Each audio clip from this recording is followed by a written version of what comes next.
Yea Na Stalgia. G'day, there's a show on Channel 2 called Mr. Squiggle, the Man from the Moon. Unfortunately, I'm not going to be talking about that great show. Something a little less great. On Channel 2 is a show called Virginia Trioli's Creative Types with Virginia Trioli. Who is Virginia Trioli? She's a condescending 60-year-old journalist who I first saw in an interview with an Australian politician called Greg Hunt. She was telling him there's no such thing as a carbon tax. Let's watch the video. The video has been scrubbed from the interwebs.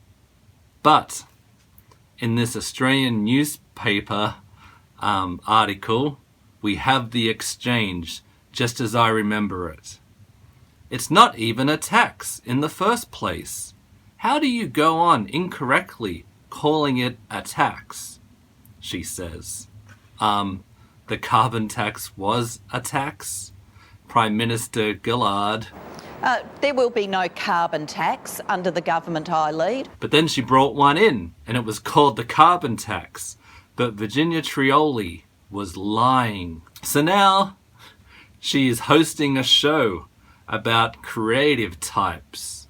I guess she really understands creative people. Look how smug she is in this photograph, don't you think? I caught an episode with the Aussie artist Tony Abbott. Oh, I mean Tony Albert, who I actually like. I think he's a great artist. He takes Aboriginalia, Aboriginal inspired artwork, and updates it into mosaics, war art, changing their meaning in the process from like indigenous kitsch to reclaiming Aboriginalism, which I love. Like, yeah, it's just sitting in thrift stores, salvos, St. Vinny's, update them. But then Virginia and Tony come to the captaincook Bunnies. Upon it. And some of it's really curious. So you've got a set of figures here. My eye was drawn to these because is that Captain Cook? It is. This is from the Bunnykins range at Royal Doulton. This is Royal Doulton. Now, heaps of Aussies would remember the Bunnykins plates and bowls growing up. But Tony has a real problem with Captain Cook.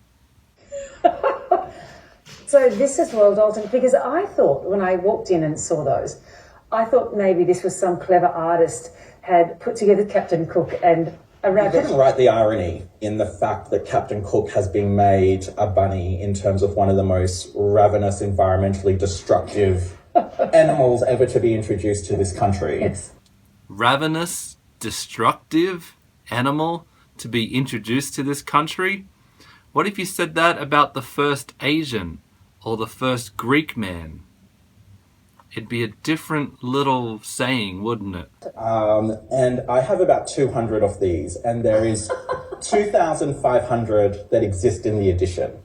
So he has 200 of these Captain Cook bunnies, and he says there's 2,500 out there. Is it your ambition to get them all?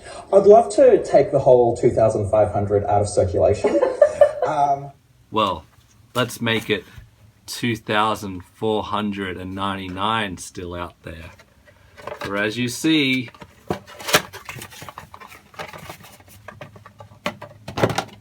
ta-da! So you won't be getting all of them, Tony. I'm saving this one. Because Captain Cook did nothing wrong. He was an explorer, an adventurer. He did step foot on Australia, but so did the Spanish, the Portuguese before him. And I love modern Australia. I also love the the Aboriginal dreamtime, their care of the land and the surf, and I think both things can be embraced at the same time without conflict. Let's live in peace, and we'll keep this Captain Cook safe in my boat shed.